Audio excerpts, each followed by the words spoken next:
मैं तेज गाड़ी में रात के अंधेरे में रोशनी की तलाश में था।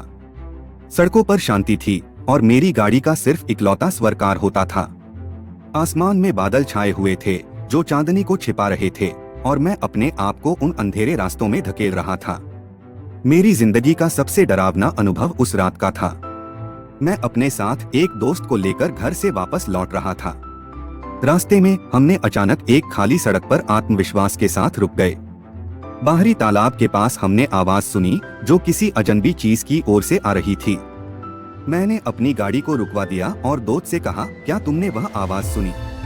उसने अपनी सिर पर हेडलाइट को जोड़ा और कहा, नहीं, शायद तुम्हारे कानों में ख्वाब गूंज रहा हो। मैंने वापस आवाज सुनी और महसूस किया कि उसकी बात सही नहीं थी। कुछ गड़बड़ है, मुझे यहाँ से चले जाना चाहिए, मैंने कहा। जैसे ही हम वापस अपने रास्ते पर निकले, गाड़ी की बिजली चली और वह थम गई। मैंने धीरे धीरे ब्रेक लगाया और रुक गया। क्या हुआ? मेरा दोस्त पूछा। मैंने बिना कुछ कहे गाड़ी की डिक्सी खोली और निकला। गाड़ी के नीचे देखते ही मेरी सांसें थम गईं।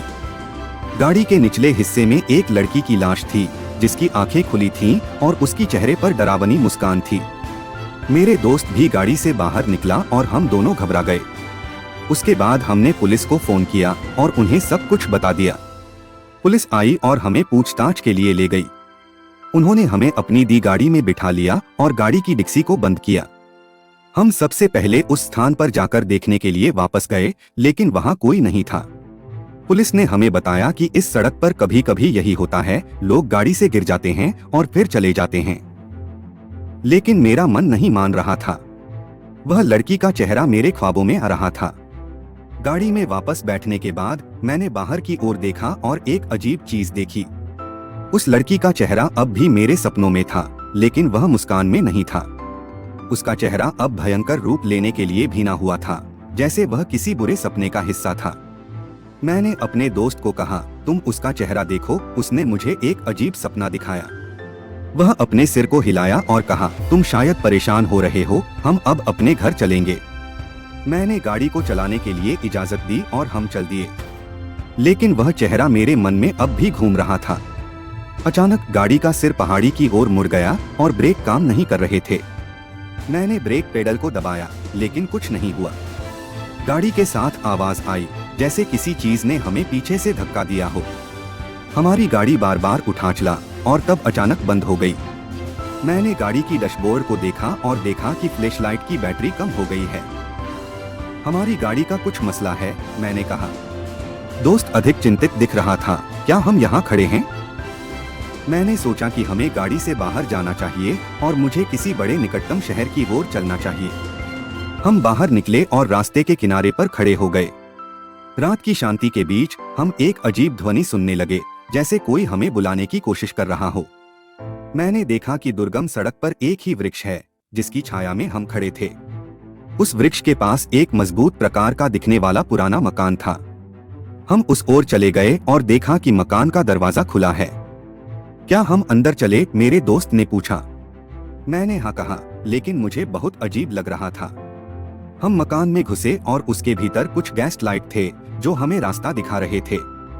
मकान अत्यंत अजीब और डरावना था। उसके भीतर से एक अजीब सी आवाज आ रही थी, जैसे कोई हमें बुला रहा हो। हमने धीरे धीरे आगे बढ़ते हुए मकान के कमरों की जांच की। एक कमरे में हमने एक बड़े ताले से बंद डबल दरवाजा देखा। यह खुला होना चाहिए, मैंने कहा। हमने उसे खोला और अंदर देखा। वहां हमने एक अजीब सा कमरा देखा जिसमें कुछ अत्यंत अजीब चीजें थीं। दीवार पर अजीब चित्र और पुरानी किताबें थीं जो जादू की दुनिया के बारे में बता रही थीं। मैंने एक पुरानी किताब खोली और उसमें पढ़ा, जो साया है वह जगह की रोशनी को भगाते हैं। मेरे दिल को डरावनी तस्वीरें आईं और मैंने किताब वापस रख दी। हम वहां से बाहर निकलने के लिए तैयार हो रहे थे जब अचानक गाड़ी की तरफ ध्यान गया। हमने देखा कि गाड़ी की बातों में कुछ हिल रहा है। मैंने अपने दोस्त से कहा, क्या तुम्हें लगता है कि यह ठीक है? उसने गाड़ी की ओर देखा और कहा, मुझे लगता है कि कोई हमारी गाड़ी को हिला रहा है। मैंने गाड़ी की तरफ देखा और देखा कि गाड़ी के पास एक अजीब सी छाया है। हमने उस ओर चले गए और देखा कि गाड़ी के नीचे कुछ चीज छिपी है। मैंने वहां जाकर उसे उठाया और देखा कि वह एक छोटी सी पुरानी ट्रंक थी। हम उसे खोलने के लिए प्रयास किया और जब हम उसे खोले तो हमें एक पुरानी किताब और कुछ अन्य वस्तुएं मिली। मैंने किताब खोली और पढ़ा, जो साया हैं, वह जगह की रोशनी को भगाते हैं। हमें डर लगने लगा और हम तुरंत मकान से बाहर निकले। हम अपनी गाड़ी में बैठे और उस स्थान से चले गए। रास्ते में हमने कभी नहीं देखा कि क्या हमने वहां देखा था।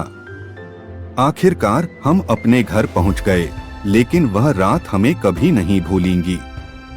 उस अजीब मकान और उस पुरानी किताब की यादें हमेशा हमारे दिलों में बसी रहेंगी। अब हर रात जब मैं गाड़ी चलाता हूँ, मैं ध्यान रखता हूँ कि कहीं न कहीं कुछ अजीब और डरावना मेरा इंतजार कर रहा है।